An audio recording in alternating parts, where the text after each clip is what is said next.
आज का हमारा टॉपिक है थाट, जिसमें हम थाट की परिभाषा, उत्पत्ति, विशेषताएं और भातखंडे जी के 10 थाटों का वर्णन पढ़ेंगे।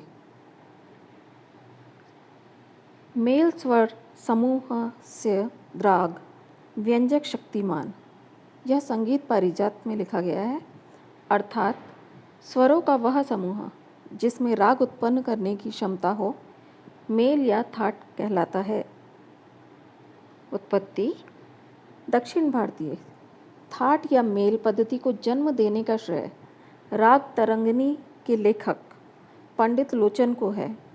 उन्होंने राग रागिनी पद्धति के स्थान पर मेल या थाट पद्धति की रचना की और 12 मेलों या थाटों के अंतर्गत 75 रागों को विभाजित किया। इसके बाद पंडित रमामात्य व वेंकटमुखी ने मेल पद्धति को अपनाते हुए 72 मेलों की स्थापना की। पंडित वेंकटमुखी ने मेल पद्धति अपनाते हुए गणितीय आधार पर 72 मेलों की रचना की तथा उनमें रागों को वर्गीकृत किया।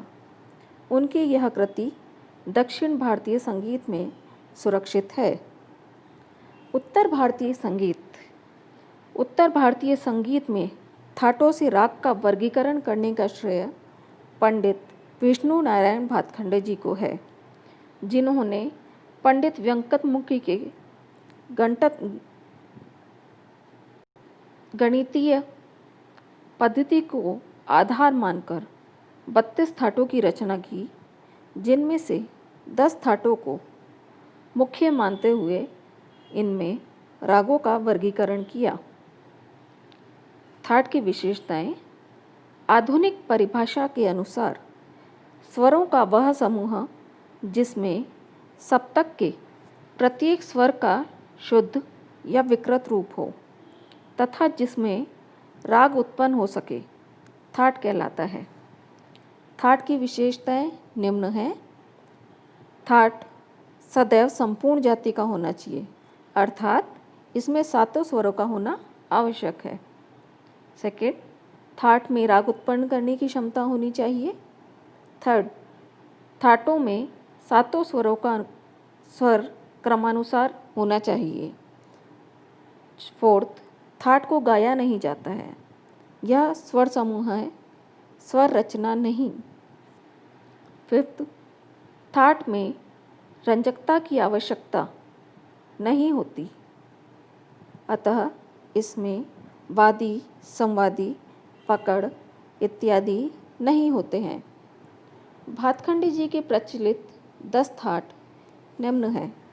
फर्स्ट है बिलावल, इसमें सभी स्वर शुद्ध होते हैं। सेकंड है कल्याण थाट, इसमें तीव्र माँ का प्रयोग होता है और अन्य स्वर शुद्ध लगते हैं। थर्ड है खमास थाट, इसमें कोमल नी लगता है और अन्य सभी स्वर शुद्ध लगते हैं। उसके बाद है काफी थाट, इसमें कोमल ग नी स्वर लगते हैं और अन्य स्वर शुद्ध लगते हैं। नेक्स्ट है भैरव थाट, इसमें रेधा स्वर कोमल लगते हैं और अन्य स्वर शुद्ध होते हैं। नेक्स्ट भैरवी थाट, इसमें कोमल रे ग ध नी लगते हैं और अन्य स्वर शुद्ध लगते हैं। मारवा थाट, इसमें कोमल रे व तीव्र म का प्रयोग होता है और अन्य स्वर शुद्ध लगते हैं। नेक्स्ट है पूर्वी थाट, इसमें कोमल रे ध तीव्र म लगते हैं और अन्य स्वर शुद्ध होते हैं।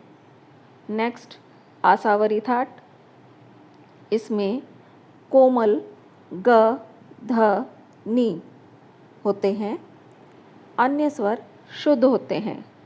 नेक्स्ट है तोड़ी थाट, इसमें रे ग ध स्वर कोमल होते हैं और म तीव्र होता है और बाकी स्वर शुद्ध होते हैं। कोमल स्वर के लिए हम स्वर के नीचे आड़ी रेखा लगाते हैं और तीव्र म लिखने के लिए स्वर के ऊपर खड़ी रेखा लगाते हैं।